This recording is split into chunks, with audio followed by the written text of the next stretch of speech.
Durante a CPI, que pretende investigar a atuação do Movimento Sem Terra, o deputado federal do PT de Minas Gerais, Padre João, afirmou que o agronegócio não produz arroz, nem alface, nem feijão e nem mandioca.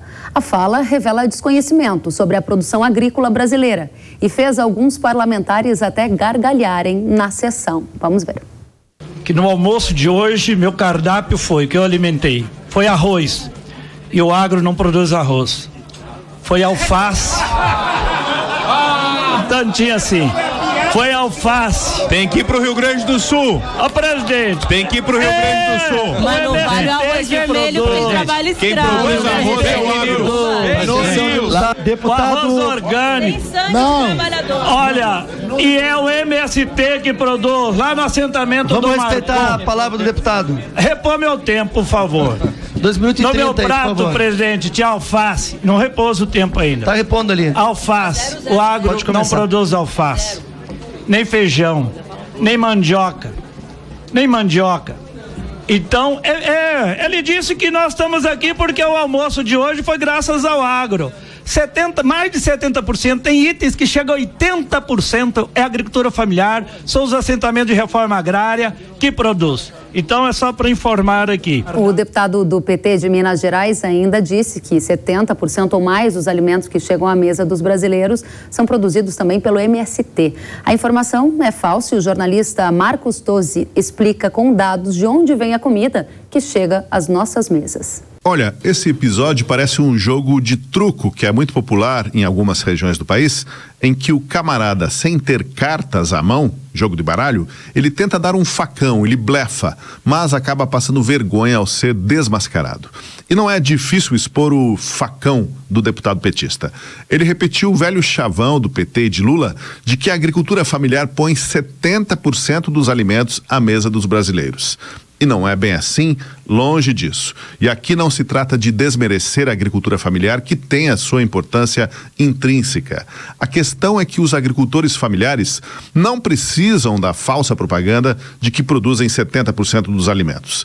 É até ruim para eles porque leva a crer que estão surfando na onda e que não precisam quase de apoio. Lula já tinha afirmado na campanha eleitoral, em tom de louvor, que o MST estava fazendo uma coisa extraordinária neste país. Era o maior produtor de arroz orgânico. Ora, o arroz orgânico do MST, cerca de 15 mil toneladas por safra, dá para atender a necessidade de todos os brasileiros pelo período de 10 horas. Isso mesmo, nem meio-dia de consumo. O segmento em que a agricultura familiar mais contribui na produção de alimentos é o de hortifrutigranjeiros, frutas, legumes, verduras. E é fácil entender por quê, já que são produtos que exigem menos área de cultivo. Nesse caso, é até correto afirmar que 70% da mandioca, por exemplo, e 64% da alface, vem da agricultura familiar. Não é que venha dos assentamentos do MST, não. Vem da agricultura familiar, que inclusive é praticada também pelo agronegócio. Ela é familiar porque é tocada pela família e necessita de área menor de terra. Isso é a realidade. Não é facão de jogo de truco. Muito obrigada, Marcos, pela presença aqui conosco no Hora H do Agro e por detalhar parte da origem do alimento que chega às nossas mesas e a contribuição da agricultura familiar, da agricultura empresarial, que no final das contas são uma só agricultura, a agricultura brasileira. Obrigada pela presença conosco. O vídeo do deputado do PT de Minas Gerais ainda trouxe outras informações que vão ser esclarecidas agora pelo cientista político Felipe Dávila, que está conosco. Felipe, seja muito bem-vindo ao Hora H do Agro. Kelly, é um prazer estar aqui na Hora H do Agro e conversar sobre esse tema tão importante. Muito obrigada a você por estar conosco. A gente precisa dos seus conhecimentos para também difundir informação correta. Na sua opinião, o deputado não sabia que o agronegócio produz arroz, mandioca, alface, ou o deputado fingiu não saber sobre a produção agrícola brasileira? Olha, Kelly, a esquerda tem sempre um truque barato, né? A ideologia é mais importante que os fatos. A ideologia é mais importante que os dados. É óbvio que ele sabia disso, mas é mais importante fazer o discurso ideológico, depois ele vai editar isso, colocar na rede social dele e ser aplaudido pela tribinha dele. É uma vergonha nós precisamos fazer política pública baseada nos dados e nos fatos. E o agronegócio brasileiro é, sim, o mais competitivo no mundo, é o responsável por alimentar mais de 1 bilhão de pessoas no mundo. E, evidentemente, isso não é, como bem disse a reportagem, a questão do agrofamiliar. Isso é a agricultura que nós temos, altamente competitiva, altamente tecnológica. É isso que faz a diferença no agronegócio no Brasil e no mundo. Felipe, há uma insistência em separar a agricultura empresarial da agricultura familiar. Por que isso é repetidas vezes feito? Bom, também, de novo, por uma distorção da realidade. A agricultura familiar é o pequeno proprietário que ali se dedica ao plantio de coisas importantes, como a gente acabou de falar aqui, do hortifruti granjeiro e tal, mas eles gostam de misturar a agricultura familiar com assentamento, que não tem nada a ver uma coisa com a outra. O Brasil tem 5 milhões de pequenas propriedades, de propriedades em geral na agricultura, e nós podemos fazer uma enorme revolução, ainda mais nessas pequenas propriedades, eu acho que ela, em 2 sentidos, não só na produção de alimentos, mas nessa pauta importante do meio ambiente, que eu digo que é o plantio de árvores. A silvicultura pode ser uma coisa que é extremamente importante na renda das pessoas.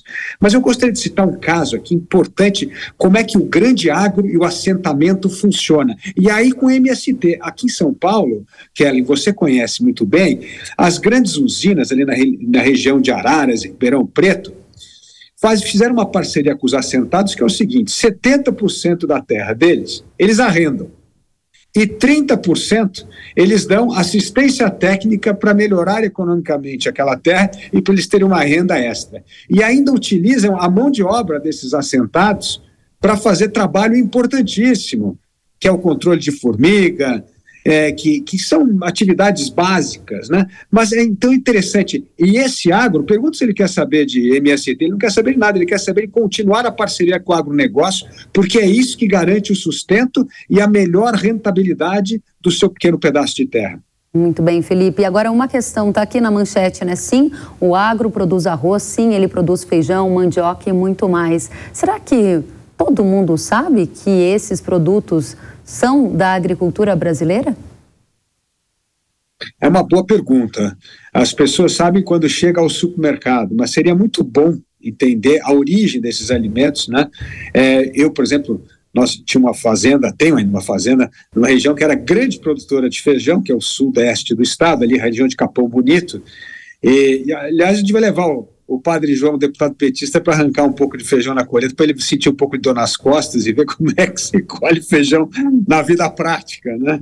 E ali certamente é uma das maiores regiões do plantio de feijão ainda no estado de São Paulo, e mostra que são as grandes fazendas, são os médios produtores que continuam a produzir os alimentos que chegam à mesa do consumidor brasileiro. Felipe, na sua avaliação, como é que está a qualidade das discussões na CPI do MST? A gente acabou de ver um recorte aqui com a fala do deputado Padre lá de Minas Gerais. Kellen, eu fiz um desafio na Jovem Pan para o MST. Eu quero que eles apresentem um estudo com dados e fatos públicos confiáveis, mostrando o número de latifúndios no Brasil, que não tem nenhum. É uma vigarice esse negócio. Ele não tem mais latifúndio no Brasil. Eu quero que eles apresentem os dados. Apresentem. Eu desafio o MST aqui, para trazer os dados na Jovem Pan, ou na própria CPI. Eu quero que eles mostrem com os números e dados e fatos qual é o número de latifúndios no Brasil. Então, assim, isso acaba com o MST. O que o MST quer, você sabe muito bem, eles querem se apoderar do INCRA. É isso que eles querem, isso é pressão política para ocupar o INCRA. Eles não estão interessados em regularização fundiária, porque se isso acontecer, esvazia toda a bandeira do MST. Então eu desafio o MST, eu quero que eles apresentem, seu João Paulo Stedley, eu quero que o senhor vá à CPI e mostre lá os dados do número de latifúndios no Brasil.